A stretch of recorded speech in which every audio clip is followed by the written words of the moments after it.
Hello, everybody. I'm Kathi Kellenberger, and I'm here with Mala Mahadevan, and we are the co-leaders of the data platform WIT group. We're here talking with Erin Stellato today about her upcoming pre-con at the PASS Data Community Summit coming up in November. So Erin, tell us a little bit about yourself first. Well, hello to both of you. Thank you so much for having me. I am a principal consultant at SQL Skills. I've been there for over 9 years at this point. And prior to that, I worked for a software company working with those folks who had to support the databases in their environment, kind of being a in-between for them. And then also working with like the product team on all things related to databases. So I do consulting. I do a lot of training. We do our own training courses. I present at events, and I think that's kind of the basic about me. A lot. Yeah. A lot. Can you tell us a little bit about your pre-con? Sure. I am going to spend a full day talking about Querystore. It is one of my favorite features that the SQL Server team has ever put in the product. And we're going to go from the beginning all the way as deep as we can and as detailed as we can within the allotted time. So it doesn't matter whether folks are completely new to Querystore, haven't used it at all, or if they are experts in query tuning, troubleshooting, have Querystore. We're going to go end to end and talk about exactly how you implement it, what settings, configuration are important to understand. We'll talk about internals wherever we can, and then how to get the most out of all of that data and the functionality that's available within the feature. That sounds amazing. Definitely a day well spent for anybody that is concerned about performance of SQL Server. Really great. Mala, do you have any questions? So my main question is, I work at a place where we use Querystore heavily, but I had a pretty steep learning curve around it, mostly because of the somewhat clunky interface, the GUI that comes with it. And would you be addressing people like me who are still struggling with that and they don't use it because they don't like the GUI or they don't know how to get around that? Absolutely. So I would love to talk to you more about what you don't love about the UI. Because I'm always interested in that. So there are things about that UI that I think are really straightforward and really easy in terms of implementing it, right? But for everything that we do in the UI, I'll talk about what we can do in TSQL. So whether that's configuration or whether it's finding the data. So there's, just the setup of a Querystore within the UI, but then there's also the reports that are available. So we'll talk through the different reports that you can use, the ones that I tend to use the most, and then the ones that I don't use as often, but still have value in very specific scenarios. And then in addition to that, all of the stuff that your company has done related to Querystore, which I could spend probably several hours just on that alone, but we will talk about that functionality as well. So anything that happens in the UI can also be done with TSQL, and we will talk about that. Right. Cool. For sure. So one of the DBA friends I had some concerns around the cleanup job and the cleanup that it does. And so you would be addressing concerns around that too, right? Absolutely. So there have been some challenges with that, and there have been improvements made within the feature. And we'll talk about the changes that have been made over time since the original release of Querystore in SQL Server 2016. Right. And for anybody who's not aware of this feature, it was introduced in 2016. It's been available in Azure since 2015.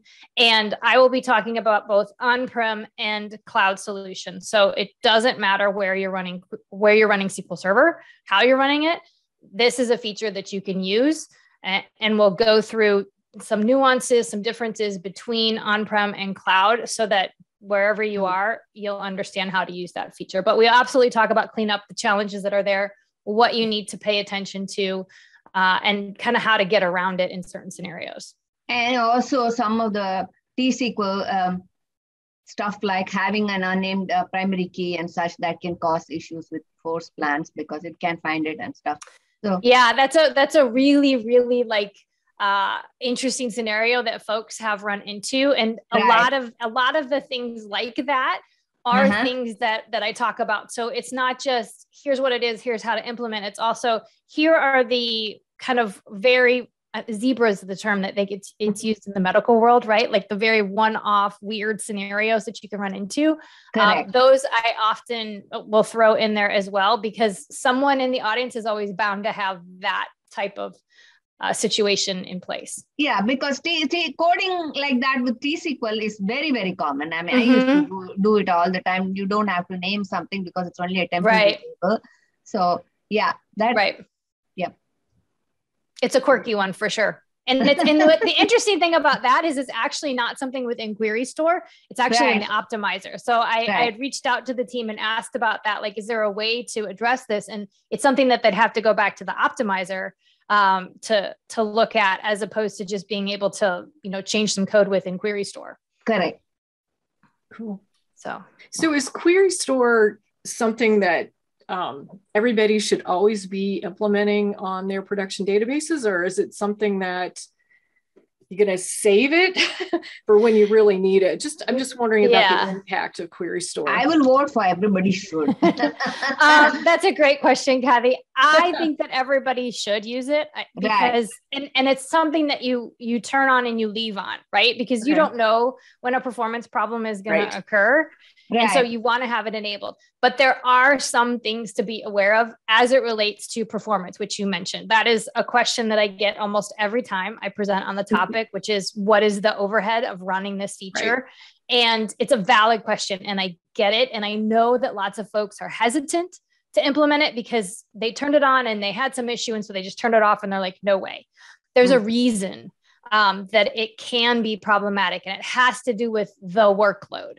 So the team has optimized this feature as much as possible to make sure that it performs well, right? So that it doesn't degrade the system in any way.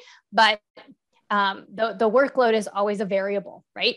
So I absolutely talk about that. I have a couple demos related to that. So yes, absolutely something that we get into. Do you have anything else, Mala?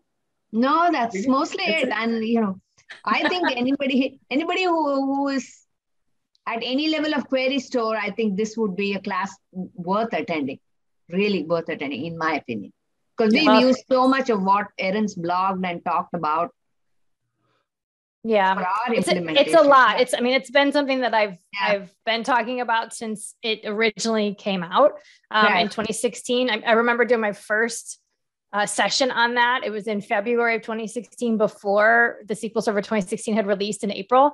And I'm like, I'm presenting on something that isn't even out yet. Like that had never happened before. But it is to me just such a fantastic tool that people can leverage, and it's within the software, right? Like you don't have to do anything extra to get this functionality. It doesn't matter what edition you're on, doesn't matter your platform, you can use this. And I have a ton of demos. If you're a person who likes to see what's going on, I have numerous demos throughout the entire day to really illustrate points and explain how things work.